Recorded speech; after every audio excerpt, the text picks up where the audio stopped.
श्री सच्चिदानंद सद्गुरु साईनाथ महाराज की जय। श्री सच्चिदानंद सद्गुरु जिल्लेलमूडी అనసూయ माता के जय। श्री सच्चिदानंद सद्गुरु भरद्वाज महाराज की जय। गुरुदेव दत्त। సద్గురు షిరిడి సాయినాథుని యొక్క అనుగ్రహంతో ఆచార్య ఎకిరాల భరద్వాజ మాస్టర్ గారి యొక్క ఆశీస్సులతో జిల్లెళ్లమూడి అనసూయ మాతమ్మ గారి పవిత్రమైన సన్నిధానము అన్న భావనలతో దావాదుగుంట గ్రామంలో ఈరోజు భరద్వాజ మాస్టర్ గారు జిల్లెళ్లమూడి అనసూయ మాతతో ప్రత్యక్షంగా సన్నిహితంగా ఉంటూ ఆమె యొక్క మాటలని భావాలని మనకి వివరించడానికి ప్రయత్నం చేశారు. గత 3 వారాలుగా అమ్మకి యేసుక్రీస్తుకి ఉన్న సారూప్యాన్ని ఎంత చక్కగా వివరించారు. ఆ సారూప్యాన్ని పరిశీలిస్తే అమ్మ తనే అంతా అయిన అమ్మగా, మాట్లాడితే క్రీస్తు. అంతా అయిన అమ్మగా అంటే ఏమిటి? ఈ విశ్వ చైతన్యంతో అంతా మమేకమై ఉన్నప్పుడు క్రీస్తు. ఎందుకంటే మహాత్ములంతా కూడా ఈ విశ్వమంతా ఒకానొక చైతన్య అనుభూతితోనే వాళ్ళెప్పుడూ ఉంటారు. కాబట్టి ప్రత్యేకమంటూ ఉండదు. ఇక్కడ అంతా తనే అయిన అమ్మగా, మాట్లాడితే యేసుక్రీస్తు. తాను వేరు, భగవంతుడు వేరుగా మాట్లాడిన సందర్భాలు తక్కువ. తను వేరు అని భావించదు, భగవంతుడు వేరు అని భావించదు. ఇద్దరి దగ్గర జరిగిన మహత్యంలో చాలా దగ్గరి పోలిక ఉంటుంది. మనం బైబిల్లో చదువుతుంటాం, క్రీస్తు 5 రొట్టె ముక్కలను 2 చేపలను కొన్ని వేల మందికి పంచారు, వారి ఆకలి తీర్చారు అని. అలాగే రోగులను, అంధులను, చనిపోయిన వారిని, బదిరులను అంటే చెవిటి మూగా ఉన్నవారిని తన స్పర్శ చేతనే ఆరోగ్యవంతులుగా చేసినట్లు మనం బైబిల్లో చదవచ్చు. అదేవిధంగా అమ్మ కూడా తన స్పర్శ చేతనే రోగులకి స్వస్థత చేకూర్చేవారు. అలాగే అమ్మ దగ్గరకు వచ్చేవాళ్ళు కొంతమంది ఆమెను పరీక్షించాలని వేలగాని వేలప్పుడొచ్చి ఏదో 10 మంది 20 మంది మాకు అన్నం పెట్టండి అన్నారు. అప్పుడు చూస్తే ఇద్దరికి సరిపడ అన్నం మాత్రమే ఉంది. ఇంకా వంట చేయడానికి వీల్లేదు. ఎందుకంటే వారప్పుడే కూర్చుని అన్నం పెట్టమన్నారు. సరే, వాళ్ళని కూర్చోబెట్టి అందరికీ అన్నం పెట్టింది. తర్వాత మీరు సరిగా తినలేదు, అన్నం అలానే ఉంది అంటూ వడ్డించిందమ్మ. తర్వాత కూడా ఇద్దరికి సరిపడ అన్నము అలానే ఉందంట. ఈ సంఘటన అనేక మంది మహాత్ముల చరిత్రలో కూడా మనకి అనుభవం అవుతూనే ఉంటుంది. అక్కలకోట స్వామి చరిత్రలో, బాబా చరిత్రలో ఒకరి చరిత్రనేముందిలే, బ్రహ్మంగారి చరిత్ర, వెంకటేశ్వర చరిత్రలో, అందరి మహాత్ముల చరిత్రల్లో ఇటువంటి మహాత్యము ఖచ్చితంగా ఉంటుంది. అలాగే గోవిందరాజులు అనే ఒక ఆయన పాయసం వడ్డిస్తూ, అమ్మ పాయసం తక్కువగా ఉంది, అందరికీ సరిపోదేమో అన్నాడు. పర్వాలేదు నాయనా, వడ్డించు నువ్వు అని ఆమె ఒక్క వాక్కు కొద్దిమందికే కాదు, కొద్దిమందికే సరిపోదన్న ఆ పాయసము వచ్చిన వారందరికీ కూడా సరిపోయింది. అక్కడ చూడండి, మహాత్ముల యొక్క వాక్కు, ప్రకృతి కూడా వారి యొక్క వాక్కుని నిజం చేస్తుంది. ఎందుకంటే వారు త్రికరణ శుద్ధిగా పలుకుతారు కాబట్టి.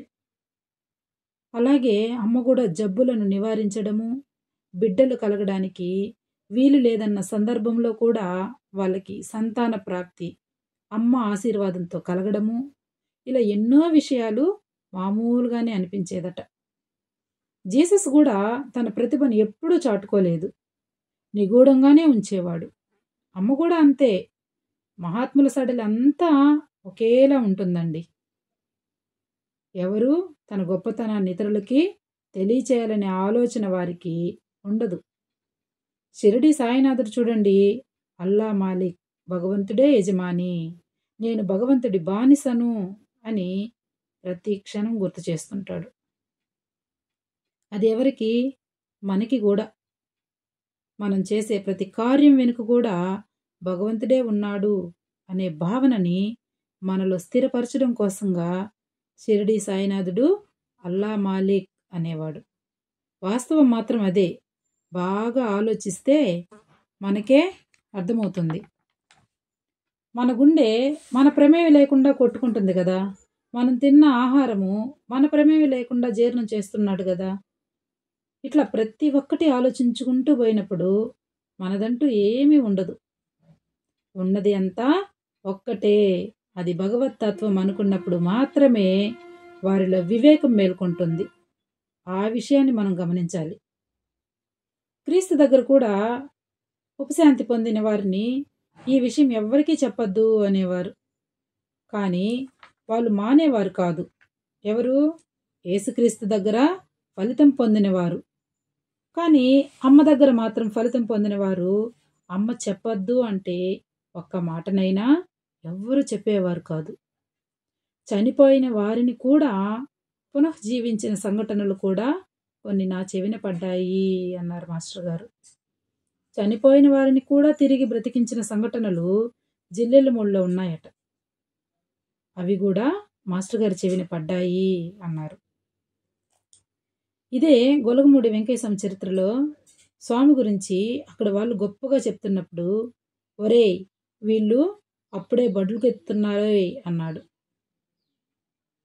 అదండి మహాత్ముల స్థితి అటువంటిది. అమ్మలాగే క్రీస్తు కూడా ఏమన్నాడు? మీ నమ్మకమే మిమ్మల్ని బాగు చేస్తుంది అనేవాడు. నేనేం మీకు సహాయం చేయలే, మీ నమ్మకమే, మీ విశ్వాసమే మిమ్మల్ని బాగు చేసింది. అదే నమ్మకం ఉంటే మీ నిరీక్షణ ఫలిస్తుంది. అసంపూర్ణమైన అంటే అసమగ్రమైన అంటే మామూలుగా చెప్పుకోవాలంటే కంటికి కనిపించినవి కూడా, అస్పష్టంగా ఉన్నవి కూడా మీకు స్పష్టంగా గోచరించడం అవుతుంది. రెండోది. మూడోది, మీ అడుగులు పదిలంగా పడుతుంది. ఎక్కడికి? గమ్యం చేరడానికి. నాలుగోది, గమ్యం నీవు తప్పక చేరగలవు. ఇవి కూడా యేసుక్రీస్తు చెప్పిన 4 మాటలు. నమ్మకం ఉంటే మీ నిరీక్షణ ఫలిస్తుంది. 1. రెండోది, అస్పష్టమైనవన్నీ కూడా నీకు స్పష్టంగా గోచరమవుతుంది. 3, మీ అడుగులు పదిలంగా పడుతుంది. 4, గమ్యాన్ని చేరుస్తుంది. ఇక్కడ నమ్మకం ప్రధానంగా చెప్పారు. అమ్మ కూడా అదే చెప్పారు. భక్తులు రోగాలతో బాధపడుతున్నప్పుడు తన బిడ్డలను రక్షించడానికి ఆ బాధను తను అనుభవిస్తుంటారు. అన్నింటినీ కాదన్నట్లే అమ్మ కూడా దీన్ని కాదంటారు. ఇదే విషయము రమణ మహర్షి జీవిత చరిత్రలో కూడా మనకు కనిపిస్తుందండి. రమణ మహర్షి కూర్చొని ఉన్నాడు. వెంటనే ఒక టెలిగ్రామ్ వచ్చింది. స్వామి, మా ఇల్లాలకి ప్రసవ వేదన భరించలేకుంది, మీరు ఆశీర్వదించండి అన్నారు. ఆ టెలిగ్రాము చదివారు. రమణ మహర్షి మౌనంగా ఉన్నారు. సరే, పొద్దున్నే ఈ టెలిగ్రామ్ వచ్చింది. మళ్ళా సాయంత్రం వేరే టెలిగ్రామ్ వచ్చింది. స్వామి, మీ అనుగ్రహం వల్ల మా ఇల్లాలు సుఖప్రసవం జరిగింది అని చదివాడు ఆ శిష్యుడే. అది విన్నా కూడా రమణ మహర్షి మౌనంగానే ఉన్నారు. అప్పుడు ఆ శిష్యుడు అడిగాడు, ఏం స్వామి, పొద్దున టెలిగ్రామ్ వచ్చినప్పుడు ప్రశాంతంగానే ఉన్నారు, పొద్దున వచ్చినప్పుడు ఇలా చెయ్యి ఊపడమో ఏదో ఒకటి చేయడమో ఏం చేయలేదు, ఏంటి కారణము అన్నాడు. స్వామి, ఆ భక్తుడి యొక్క నమ్మకమే వారి ఇల్లాలని సుఖప్రసవం చేసే విధంగా చేసింది. అందుకనే బాబా కూడా నిష్ఠ నిష్ఠ అని చెప్పడం. ఆ పదంలోని అంతరార్థం మనం గ్రహించగలిగితే మన నిరీక్షణ తప్పకుండా ఫలిస్తుంది. మనం నిరీక్షణ కోసం చూడకుండా నిరాశగానే ఉంటాం. నేను నమ్మకం పెట్టుకున్నా జరగలేదే అని, నేను నమ్మకం పెట్టుకున్నా జరగలేదే అని నిరాశగానే ఉంటాము. బైబిల్లో ఒక మాట చెప్తారండి, రోగులందరినీ ఆయన బాగు చేశాడు అంటే ప్రవక్త యేసయ్య ఒక ఆయన అంటాడు, మన బాధలన్నింటినీ తను తీసుకొని మన రోగాలను తను భరించాడు అని చెప్పిందే నిజమైంది. ఇది ఎందులో ఉందంటే మాథ్యూ 8వ అధ్యాయము 16వ వచనము 7వ ప్రకరణంలో ఉంది.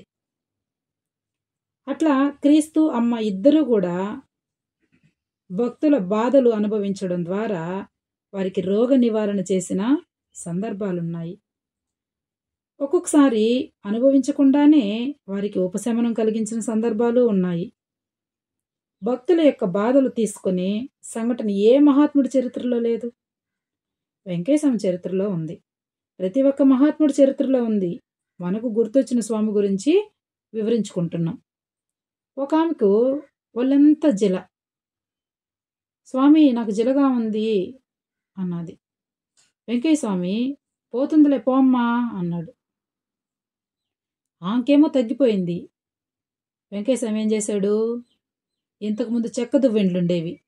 ఆ చెక్క దువ్వెనతో ఒళ్ళంతా బరికించుకున్నాడు.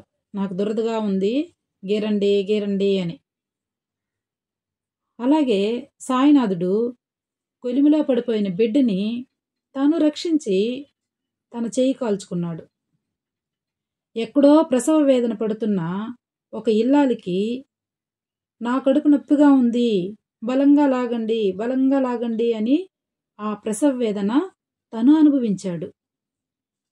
అలాగే ఎక్కడో ప్లేగు వ్యాధి వస్తే ఆ ప్లేగు వ్యాధి తగ్గించడం కోసంగా ఆ ప్లేగు వ్యాధిని తన శరీరానికి తీసుకున్నాడు. ఇది నిజమైన మహాత్ముల యొక్క లక్షణం అండి. ఆంపట్ ఓంపట్ కాదు. కర్మ సిద్ధాంతం ప్రకారంగా ఇతరులు భరించాల్సిన బాధని తను తీసుకోవడము ధర్మము అనేది మనం ఇక్కడ గుర్తించాలి. ఒకసారి మామూలుగా సరదాగా అలా ఆరు బయట కూర్చొని ఉన్నారు జిల్లెలమూడి అమ్మగారు. వెంటనే ఆకాశం నిర్మలంగా ఉంది, ప్రశాంతంగా ఉంది. ఇప్పుడు వాన వస్తే ఎట్లా ఉంటుంది అంటూ నవ్వుతున్నారు అమ్మగారు. అక్కడున్న వాళ్ళు పైకి చూసి ఇప్పుడేంటి అమ్మగారు వర్షం పడేది అన్నారు.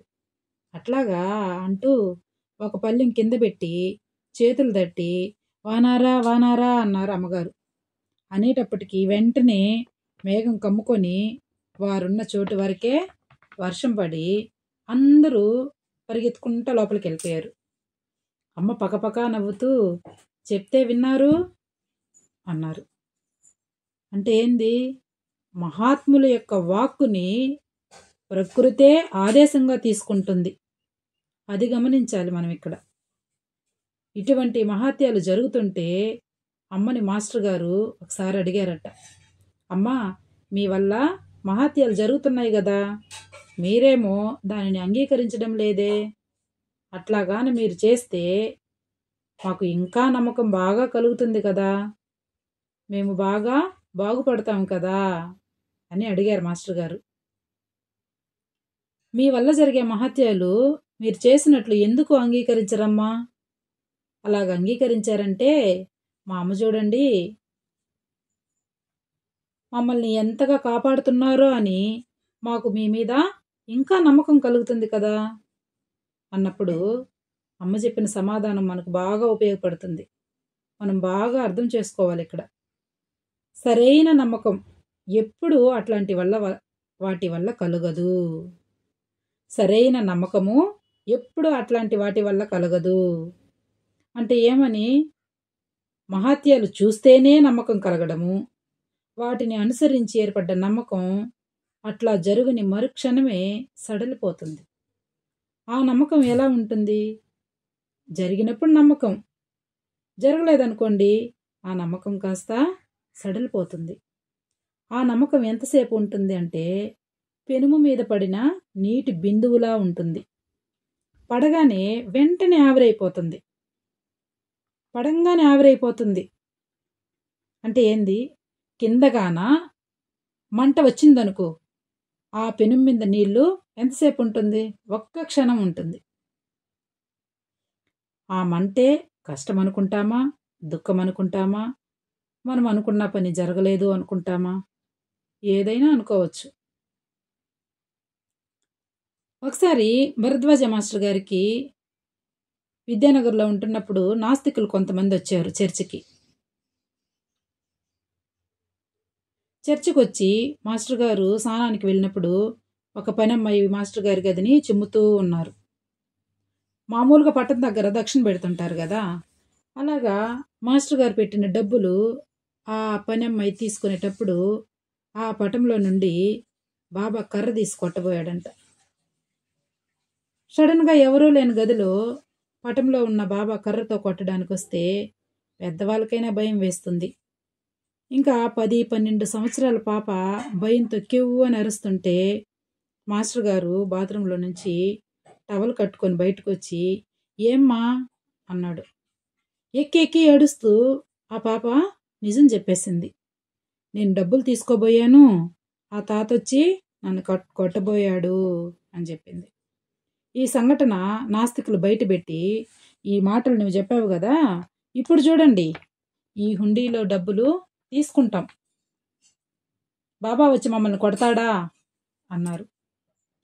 అలా అన్నప్పుడు మాస్టర్ గారు చెప్పిన సమాధానము, మహిమల వల్ల భగవంతుడు ఉన్నాడని నిరూపించబడడు. మహిమల వల్లే భగవంతుడు ఉన్నాడని ఎవరూ అనుకోరండి. భగవతత్వం వెలుపల పడాలంటే చాలా లోతుగా పరిశీలించాలి అని చెప్పారు. ఇప్పుడు నాస్తికులంతా ఏం చేస్తూ ఉంటారు? మూఢనమ్మకాలని విమర్శిస్తుంటారంతే. మూఢనమ్మకాలని విమర్శించడం అనేది అనేక మంది మహాత్ములు విమర్శించారు. బాబా విమర్శించారు, యేసుక్రీస్తు, బుద్ధుడు, ప్రవక్త, రాఘవేంద్ర స్వామి వీళ్ళందరూ విమర్శించారు. అది మనం ఇక్కడ గుర్తుపెట్టుకోవాల్సింది. మహిమల వల్ల నమ్మకం ఎంతసేపు ఉంటుంది? కాసేపు ఉంటుంది. కాబట్టి మహిమల వల్ల దేవుడు ఉన్నాడని నమ్మకము ఏర్పడదు. మరి ఎట్లా ఏర్పడుతుంది అంటే మాస్టర్ గారు చెప్తున్నారు ఇక్కడ. సరైన నమ్మకం ఎట్లా ఉంటుందంటే నిర్హేతమైన ప్రేమలా ఏర్పడుతుంది. నిర్హేతం అంటే ఏంది? ఏ కారణం లేకుండా ప్రేమ ఏర్పడుతుంది. కారణం ఉండదు.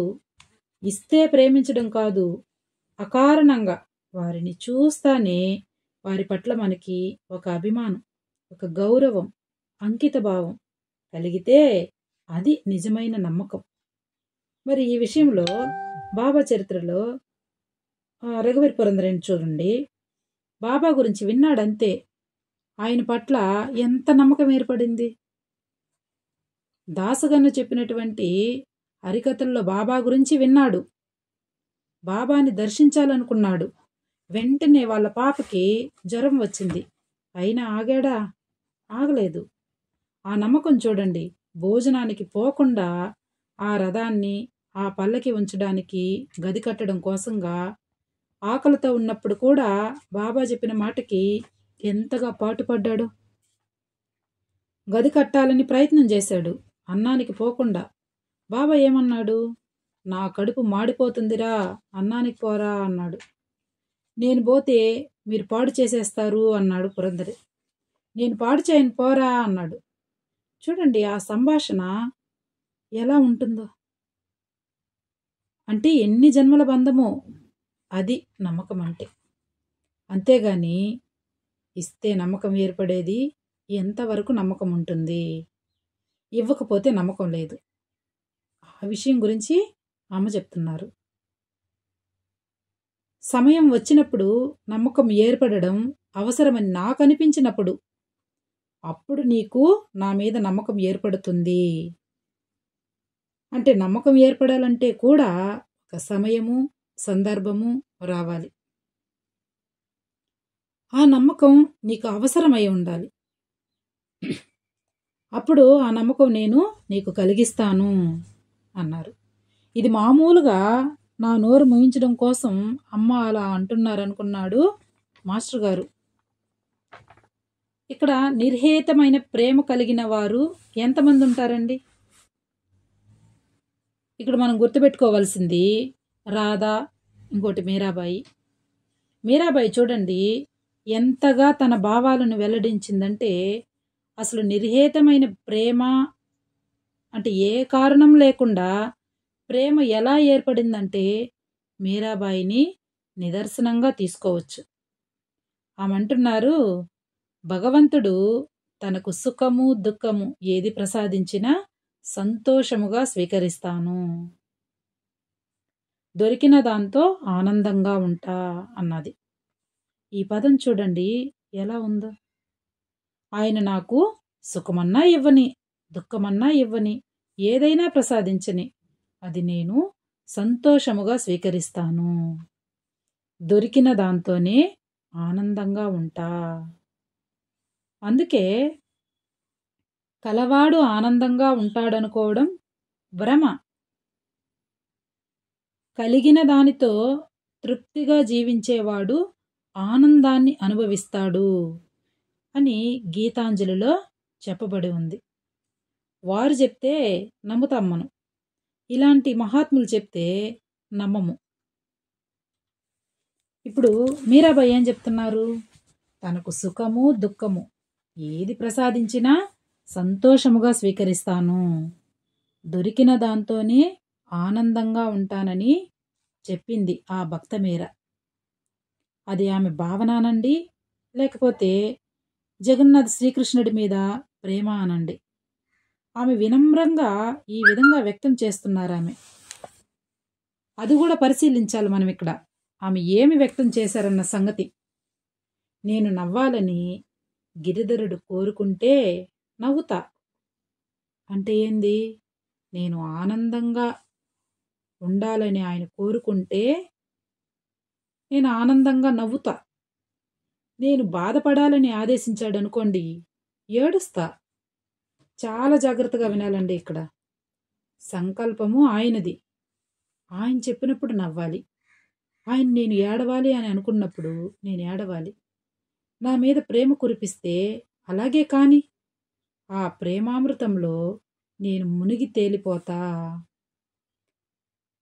అన్నది.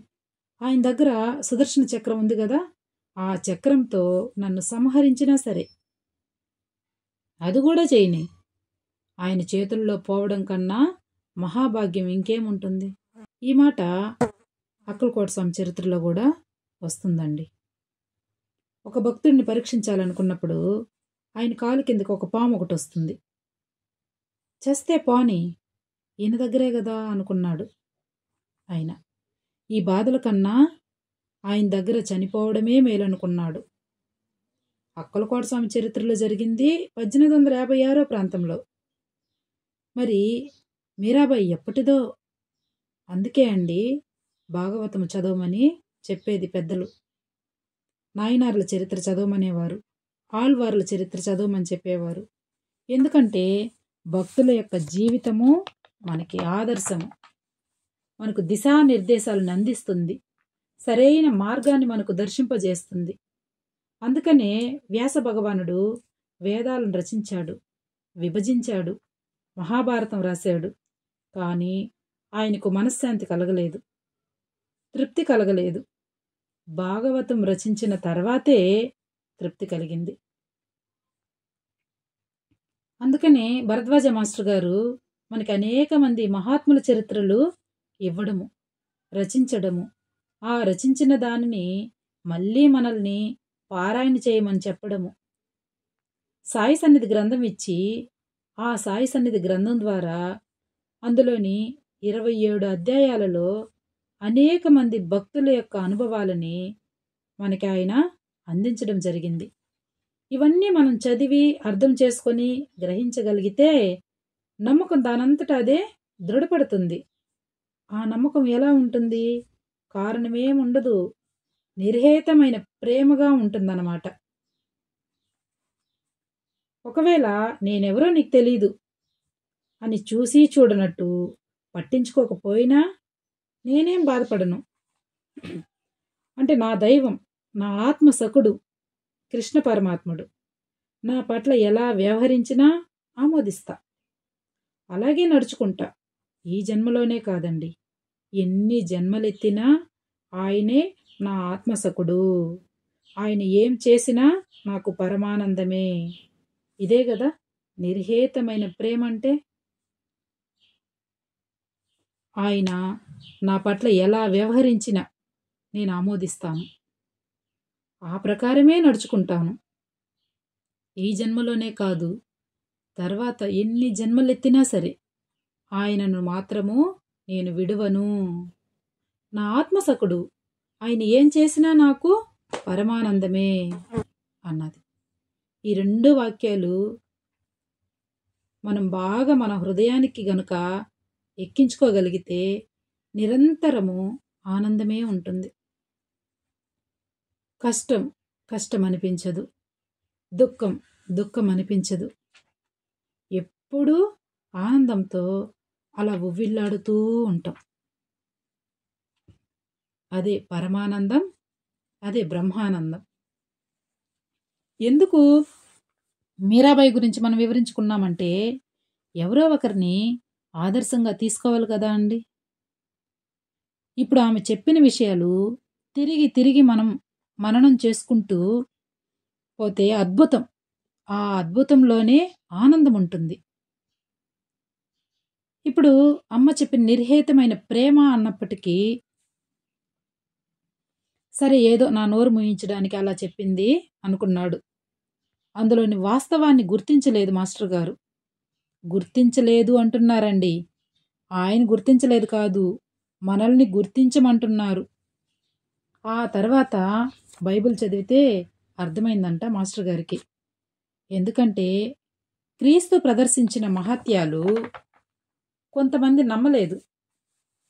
అట్లాగే అమ్మ వల్ల కూడా ఏ వింత అనుభూతి లేకుండానే సంపూర్ణంగా ఆమెను నమ్ముకున్నవారు ఉన్నారు. అంటే ఏ అనుభవం లేదు వాళ్ళకి, కానీ అమ్మ సాక్షాత్తు దైవ స్వరూపిణి అని నమ్మిన వాళ్ళు ఉన్నారు. జీసస్ థామస్ అనే ఒకరితో తనను సులువుగా విశ్వసించలేని థామస్, అంటే థామస్కి జీసస్ మీద విశ్వాసం లేదు. ఎప్పుడు? జీసస్ని చూడక ముందు. అప్పుడు చెప్తున్నాడు, థామస్, నువ్వు నన్ను చూశావు గనుక నమ్మావు, కానీ నన్ను చూడకనే నన్ను నమ్మిన వారు ధన్యులు. నన్ను చూడకనే నమ్మిన వారు ధన్యులు. అంటే ఈయన గురించి విని విశ్వాసం ఏర్పడుతుందే, వారు ధన్యులు. దీనికే మనం రఘువీర్ పురందరే గురించి చెప్పుకోవచ్చు. పురందరే చూడలేదు, విన్నాడంతే. అందుకేనండి సాయి సన్నిధిలో ఒక్కొక్క అధ్యాయంలో అద్భుతం ఎంతగా ఉంటుందో. మేగుడొచ్చాడు, చూశాడు, విశ్వాసం ఏర్పడలేదు, తర్వాత విశ్వాసం ఏర్పడింది. ఇట్లాంటివి కొంతమంది ఉన్నారు. ఇప్పుడు బయ్యాజీ పాటిలు దగ్గరే ఉన్నాడు. వాళ్ళ తండ్రి చనిపోతే కూడా మళ్ళీ యథాప్రకారమే వచ్చి సాయి సేవ చేసుకున్నాడు. ఇది చూసి నమ్మకం ఏర్పడడం, సాయి సన్నిధిలో ఉంటూ కూడా. కానీ రఘువీర్ పురందరే బాబాను చూడలేదు, బాబా సన్నిధిలో ఉండలేదు. ఇదండి నిర్హేతమైన ప్రేమ అనండి, నిర్హేతమైన ప్రేమతో కూడిన నమ్మకము అనండి. అంతేగాని ఎప్పుడు ఆయన దగ్గరే ఉండి ఆయన దగ్గర ఫలితం పొందుతున్నప్పుడు నమ్మకము, జరగనప్పుడు ఆయన పైన నిందలు వేయడము ఇంతవరకు ఎందుకు? ఒక వ్యక్తిని మనము అభిమానిస్తుండం, భగవంతుడి గురించి పక్కన పెడదాం, లౌకికంగానే చూద్దాం. ఒక వ్యక్తిని ప్రేమిస్తున్నాం, అభిమానిస్తుండం, గౌరవిస్తుండం. ఆ వ్యక్తి ఒక నలుగురిలో ఉన్నప్పుడు ఒకరితో మాట్లాడాడు అనుకోండి, మనతో మాట్లాడలేదనుకోండి, వెంటనే ఈయన మారిపోయాడు, చూడండి నిన్నగాక మొన్నొచ్చిన వారితో మాట్లాడుతున్నాడు ప్రేమగా, ఎప్పటి నుంచో నేను ఈయనతో ఉన్నాను కదా, నాతో మాట్లాడలేదు అని మనకు అనిపిస్తుందా? అనిపించదండి? నాకైతే అనిపిస్తుంది. అంటే నేను ఎంతగా సేవ చేశాను, ఎంతగా సొంత పనులు చేశాను ఈయనకి. ఈరోజు చూడండి 10 మందిలో పెద్దగా పలకరించలేదే, అంతేకాకుండా నేను పనులు చేశానని ఎవరికి చెప్పలేదే, ఏదో చిన్న పని చేసినా వారిని మాత్రం మెచ్చుకుంటున్నాడే అని నా మనసులో భావం మాత్రం వస్తుందండి. అది సరి చేసుకోవాలని చెప్తున్నారు ఇక్కడ. బైబిల్లో ఏం చెప్పారు? నన్ను చూడకనే నమ్మిన వారు ధన్యులు. ఈ మాట మాస్టర్ గారు చెప్పలేదా? ప్రతి ఒక్కరూ చెప్పున్నారండి. మాస్టర్ గారు ఒకటే చెప్తున్నారు, నా దగ్గర ఉండి చేయని వారి కన్నా నాకు దూరంగా ఉండి చేసేవారే నాకు ఇష్టలు. ఎంతటి అర్థం ఉందండి ఇక్కడ. మాస్టర్ గారితో కలిసాము, మాస్టర్ గారితో మాట్లాడాము, కానీ మాస్టర్ గారు చెప్పింది చేయము. మరి చూసి ఆయన దగ్గర ఉండి చెప్పిన పని చేయకపోతే మరి ఆయన ఇష్టపడతారనా? కాబట్టి మాస్టర్ గారిని చూడకుండా మాస్టర్ గారు చెప్పిన సిద్ధాంతాన్ని విశ్వసించి ఆయన సంకల్పం మేరకు, ఆయన అభీష్టం మేరకు ఏ పని అయితే మనం చేస్తామో అప్పుడు మనం ఎంత దూరంలో ఉన్నప్పటికీ కూడా ఆయన దృష్టి మన మీదే ఉంటుంది. అదండి మనం గ్రహించాలి ఇక్కడ. అందుకే తాబేలు ఏ విధంగా అయితే తన గుడ్లను పెట్టి తన దృష్టి అంతా ఆ గుడ్ల మీద పెట్టి ఆ గుడ్లలో నుంచి తన సంతానాన్ని ఉత్పత్తి చేస్తుందో మహాత్ములు కూడా అంతే. వారు చెప్పినట్టు మనం జీవిత విధానంలో నడుచుకుంటూ ఉన్నప్పుడు తప్పకుండా వారి దృష్టి మన మీదే ఉంటుంది. మన దృష్టి వారి మీద ఉండడం గొప్ప కాదండి. నేను ఆయన శిష్యుడినని చెప్పుకోవడం గొప్ప కాదు. ఆయన నా గురువని చెప్పుకుంటే ఫలితం రాదు. ఆయన అనుకోవాలి, వాడు నా శిష్యుడిరా, వాడు నా ప్రియ భక్తుడురా, వీడు నా ఇష్టుడురా అని ఆయన చెప్పుకోవాలి. అలా చెప్పుకోవాలంటే ఆయన దృష్టిలో పడాలి మనం. ఆయన దృష్టిలో పడాలంటే ఆయన అభీష్టం మేరకు నడుచుకోవాలి.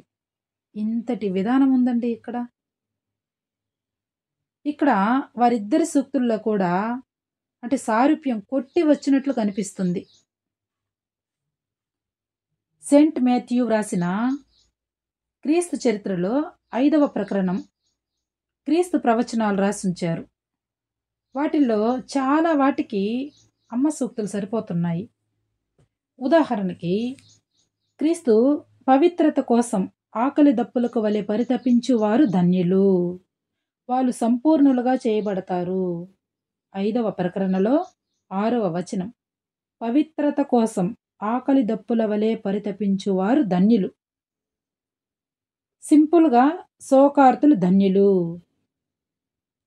ఈ పదము మనం పదే పదే వివరించుకున్నాం. ఎందుకు శోకాన్ని అనుభవిస్తున్నాడు వాడు? భగవంతుణ్ణి పొందాలి అన్న ఆరాటము. వాడెప్పుడు ధన్యుడే. ఎందుకంటే వాడు భగవంతుణ్ణి నిరంతరము తలుచుకుంటాడు కదా. దీనికి అమ్మేం చెప్పారు? ముముక్షత్వమే మోక్షము. ముముక్షత్వం అంటే నిరంతరం తెలుసుకోవాలని తపన. ఆ తపన ఉన్నవారికి అదే మోక్షము అన్నారు. రెండోది క్రీస్తు అంటున్నాడు, నా కోసం ఇతరుల చేత దూషింపబడి హింసించబడేవాడు అదృష్టవంతులు. ఇది 5వ ప్రకరణలో 11వ వచనం. నా కోసం మీరు ఇతరుల చేత దూషింపబడి, ఎవరి కోసం? భగవంతుడి కోసం. ఇతరుల చేత దూషించబడితే, దాన్ని సహింపబడితే నీవు అదృష్టవంతుడే. చాలా వివరణ ఉంటుంది. దీనిలో ఆలోచించాలి మనం ఇక్కడ. నా కోసం అంటే యేసుక్రీస్తు కోసం కాదండి, జ్ఞానం కోసం, సత్యం కోసం, ధర్మం కోసం. ఇది పట్టుకోవాలి ఇక్కడ. నా కోసం అంటే ఆయన చెప్పిన సత్యము, ఆయన చెప్పిన ధర్మము, ఆయన చెప్పిన న్యాయము. దానికోసంగా ఆ ప్రయత్నంలో ఇతరులు నిన్ను దూషించినా నువ్వు సహించు, నీవు అదృష్టవంతుడే. ఇట్లా ఇదివరకు ప్రవక్తలందరూ కూడా అలా బాధపడిన వారే. ఇది 5వ ప్రకరణలో 12వ వచనం. మహాత్ముల సంగతి పక్కన పెడదాం. మామూలుగా మహనీయులుండారు. గాంధీ మహాత్ముడు కావచ్చు, నెల్సన్ మండేలా కావచ్చు, అబ్రహం లింకన్ కావచ్చు, అబ్దుల్ కలాం, స్వామి వివేకానంద కావచ్చు, అలాగే పెద్ద పెద్ద సైంటిస్టులు కావచ్చు. ఎంతమంది గేలి చేస్తుంటారు. బల్బు కనుక్కున్నప్పుడు కావచ్చు, విమానం కనుక్కున్నప్పుడు కావచ్చు. మనం వాళ్ళ చరిత్ర అంతా చూడమండి, చదవమండి. ఇక్కడ ప్రతి ఒక్క ప్రవక్తలందరూ అట్లా బాధపడిన వారే అంటున్నారు. వాళ్ళంటే మహాత్ములు కదా, మహనీయులు కదా, మరి మనం ఎలా బాధపడతాం అని అనుకుంటాం. కాదండి. ఇప్పుడు గొప్పగా సర్దార్ వల్లభాయ్ పటేల్ గురించి చెప్పుకుంటున్నాం. గాంధీ మహాత్ముడు సరైన ఫస్ట్ క్లాస్ టికెట్ తీసుకొని రైలు ఎక్కితే కూడా లాగి తోసేశారు. అక్కడ ప్రేరణ కలిగింది గాంధీ మహాత్ముడికి. కాబట్టి మహాత్ములనండి, మహనీయులనండి, గొప్ప గొప్ప సైంటిస్టులనండి, వాళ్ళందరూ బాధపడిన వారే. ఏదైనా సరే బంగారం కొలిమిలో పడితే కదండి మెరుస్తుంది. అది మనం గుర్తుపెట్టుకోవాలి. ధాన్యం దంచితే కదండి ఆహారంగా తినడానికి ఉపయోగపడుతుంది. అలా కాకుండా ఒడ్లని కొట్టకూడదు అంటే మనకెలా బియ్యం వస్తుంది? ఆ ఒడ్డు మీద దంపుడు పడాలి. పిండి కావాలంటే ఏం చేస్తాం? ఇలా ఆలోచించామంటే, ప్రతి క్షణము ఆలోచించామంటే, ప్రతి పనిలో కూడా అద్భుతంగా ఉంటుంది. అది నిరంతర సాధన అవుతుంది. అనన్య చింతన అవుతుంది. ఈ బాధకి అమ్మ ఏం చెప్తున్నారు? సహనం అనే దేవతను నీవు ఆరాధించాలంటే బాధలనే పూజా ద్రవ్యాలు కావాలి. బాధ లేని బ్రతుకు కంటే చావే మేలు అన్నారు. నాకు ఏ సమస్య లేదు అనుకునేవాడు, అలా చెప్పేవాడు చెట్టుతో సమానం, రాయితో సమానం. సమస్యలు ఉండి ఎదుర్కొని విజయం సాధించిన వాడే నిజమైన జీవితం. అది అలా ఉండాలి మానవ జీవితం. అందుకే బాధ లేని బ్రతుకు కంటే చావే మేలు. అంటే నీకేమీ తెలీదు, కష్టమో తెలీదు, నష్టమో తెలీదు. అందుకని అమ్మ అలా చెప్పారండి. ఇక్కడ క్రీస్తు ఇంకొకటి చెప్తున్నారండి. హింస చేయరాదు, హింస ఎవరు చేస్తారో వారు అనుభవిస్తారు అని చెప్పటం మీరు విని ఉన్నారు. ఇది 5వ ప్రకరణలో 21వ వచనం కాదండి, నేనంటాను. ఎవరు? యేసుక్రీస్తే చెప్తున్నారు ఇక్కడ. ఎవరు తన సోదరుడి మీద అనవసరంగా కోపిస్తాడో వాడు అనుభవిస్తాడు. ఇది 22వ వచనం 5వ ప్రకరణంలో. ఎవరు తన సోదరుడి మీద అనవసరంగా, ఇది మనం అండర్లైన్ చేసుకోవాల్సింది. కోపం చేసుకోవద్దని చెప్పలా. అవసరానికి అనవసరానికి తేడా ఉంది కదా అండి. అనవసరంగా కోపిస్తే వాడు మనసు క్షోభిస్తుంది. ఆ మనసు క్షోభించినప్పుడు వాడు తప్పకుండా కూడా హింస అనే ప్రక్రియ వాడు చేసినట్లు అవుతాడు. అందుకే కదా ప్రవక్త కూడా ఒక మాట అంటాడు, మనిషి హృదయంలో నేనున్నాను అన్నాడు. మనం రమణ మహర్షి సత్సంగంలో మనం విన్నాము. నీ స్థానం ఎక్కడ ఉంది, ఎక్కడ ఉంటుంది అంటే, నా స్థానం హృదయంలో ఉంటుంది అన్నాడు. హృదయ ఆసనంలో ఉంటుంది అన్నాడు. రమణ మహర్షి లేఖల్లో ఒక 2 రోజుల ముందుగా మనం వివరించుకున్నాం. దీన్ని బట్టి మనం ఏం ఆలోచించుకోవాలి? ఇప్పుడు యేసుక్రీస్తు సోదరుడు అని చెప్పాడు కాదండి, సాటి మానవుల మీద అనవసరంగా నింద వేసినా, చాడీలు చెప్పినా, వారి గురించి చెడుగా మాట్లాడినా పాపం అనుభవిస్తాము. ఇది బాబా చరిత్రలో ఉంది. వెంకయ్య స్వామి ఒరే అంటేనే 30 లక్షల పాపం రాయిరా అంటాడు. పనికి మాలినవాడు అంటేనే బైబిల్లో పాపం అన్నాడు. మరి ఎదుటి వారిని అకారణంగా, కారణం ఉంటే పక్కన పెట్టండి, కారణం లేకుండా వారి మనసు క్షోభపడితే ఎంతవరకు సబబండి? ఇదొక్కటి చాలండి మన జీవితానికి. అమ్మ అంటున్నారు, దానికి సహించరానిదే హింస. హింస అంటే చంపడమే కాదు, మనసులో బాధ కలిగించడం కూడా హింసే. అదే అమ్మ చెప్తున్నారు. మనసులో బాధ కలిగించడం కూడా హింసే అని చెప్పారు. క్రీస్తు అంటున్నారు, అన్య స్త్రీ సంపర్కమే కాదు దుశ్శీలం అంటే. 5వ ప్రకరణలో 27వ వచనం. చెడు భావంతో ఒక స్త్రీని చూడడం కూడా దుశ్శీలమే అంటాను అని 28వ వచనం. చెడు భావంతో ఒక స్త్రీని చూడడం కూడా దుశ్శీలమే. ఇదే కదా, ఒక వేశ్యని అందరూ రాళ్లతో కొట్టాలంటే మనసులో కూడా తప్పు చేయని వారుంటే కొట్టండి అని చెప్తారు కదండి యేసుక్రీస్తు. అంటే ఏంది? మనసులో కూడా ఎటువంటి దుష్ట స్వభావాలు కలిగి ఉండకూడదు. అలా ఉంటే భగవంతుడికి తెలుస్తుంది. కాబట్టి బాహ్యంగా నీవు ఆ తప్పు చేయకపోవచ్చుగాక, కానీ ఆంతరంగికంగా నీవు తప్పు చేసేసావు అంతే. ఇప్పుడు వెంకయ్యస్వామి ఉపవాసం ఉండమన్నప్పుడు అన్నం చూస్తుండాలయ్యా అన్నారు. అంటే అన్నం చూస్తే తినాలని బుద్ధి పుడితే ఇంకేముంది, నీ ఉపవాసం కాస్త గాలిపోయా. చూడండి, చిన్న విషయానికే చెప్పాడు వెంకయ్యస్వామి. ఇటువంటి వాటికి ఇంకెలా ఉండాలి? ఇది ఒక స్త్రీకే పురుషులకే అందరికీ అన్వయించుకోవాలి. అంటే ఎంతటి పాపమో అని తెలియజేస్తున్నాడు. దానికి అమ్మ చక్కగా వివరణ ఇచ్చారండి. బ్రహ్మచర్యం అంటే కేవలం పెళ్లి చేసుకోకుండా ఉండడం కాదు, రూపము స్పర్శ లింగ భేదము లేకుండా చూడడమే. వాడు నిజమైన బ్రహ్మచారి. అంటే బ్రహ్మములో నిరంతరము చరించేవాడు. అప్పుడు ఇది ఆడ మగ, ఇది బాగుంది, ఇది తెల్లగా ఉంది, సన్నగా ఉంది, లావుగా ఉంది అని ఎలా స్ఫురిస్తుందండి? దానికి సుహమహర్షి గురించి మనం చెప్పుకోవచ్చు. ఇలాగా అనేకం, ప్రతి ఒక్క దానికి మనం పోల్చుకుంటూ పోతే అంతులేని వారి సారూప్యం మనకి కనబడుతుందండి. అయితే వారిలో ఎవరి గొప్ప అది వద్దండి, అలా ప్రయత్నించడం వ్యర్థం అన్నాడు మాస్టర్ గారు ఇక్కడ. ఎవరూ గొప్ప కాదు, ఎందుకంటే వారిని కొలతబద్ద చేసే సామర్థ్యము మనసు మనకు లేదు.